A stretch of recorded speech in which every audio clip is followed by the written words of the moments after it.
차기 대선을 앞둔 가운데 어김없이 여야의 인재 영입 전쟁이 벌어지면서 논란, 사과, 사퇴가 반복되면서 박용진 더불어민주당 의원이 인재 영입에 대한 근본적인 문제 제기를 하고 나섰습니다. 박 의원은 전날 국회에서 열린 청년과 미래정치위원회 간담회에서 조동현 전 공동상임선대위원장의 사퇴는 민주당의 현 주소라면서 청년들을 발굴 육성하지 않고 당 밖에서 누군지도 모른 채 데려온 것은 비극인 것이라고 직격탄을 날렸습니다. 그는 왜 자꾸 당 밖에서 찾느냐면서 조동현 사태로 인해 인재 영입 과정에 부실함이 드러난 것을 비판하면서 우리가 달라져야 한다고 목소리를 높였습니다.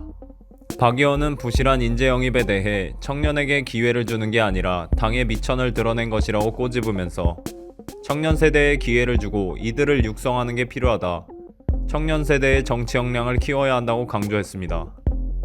그러면서 그는 김대중 정치학교를 열어 우리 당 훌륭한 선생들이 생각하는 정치에 대해 초중 고교생들이 배울 수 있도록 당이 투자해야 한다면서 의무적으로 사람들을 발굴하고 키울 수 있는 중앙 단위의 학교를 열어야 할 것을 주문하고 나섰습니다.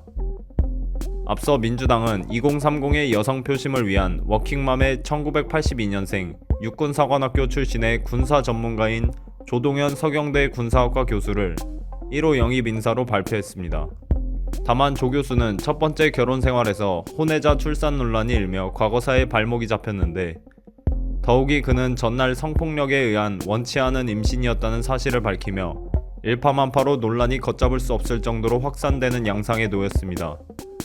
특히 그 사실을 폭로한 가로세로 연구소 측을 고발하면서 법적 공방을 번지며 확대 조짐을 예고했습니다. 뿐만 아니라 민주당은 지난해 총선에서도 청년 인재라면서 내세운 원종건 씨도 데이트 폭력 의혹에 휩싸이면서 결국 낙마를 했는데 당시에도 이번 영입과 닮은 꼴로 회자됐습니다. 당시 온라인 사이트에서 원 씨의 과거 여자친구라고 소개하면서 원 씨로부터 당한 자신의 신체 일부분의 멍든 사진을 공유하면서 실체 폭로라고 주장하며 원 씨로부터 여성 혐오와 가스라이팅의 학대를 받아왔다고 호소하여 큰 논란으로 이어졌었습니다. 반면 야권도 마찬가지로 인재 영입 실패 논란을 받고 있었는데 국민의힘은 전날 방송인이자 피부과 의사로 널리 알려진 함익병 원장을 영입하겠다고 발표했다가 내정된 지 7시간 만에 돌연 철회하는 일이 벌어졌습니다.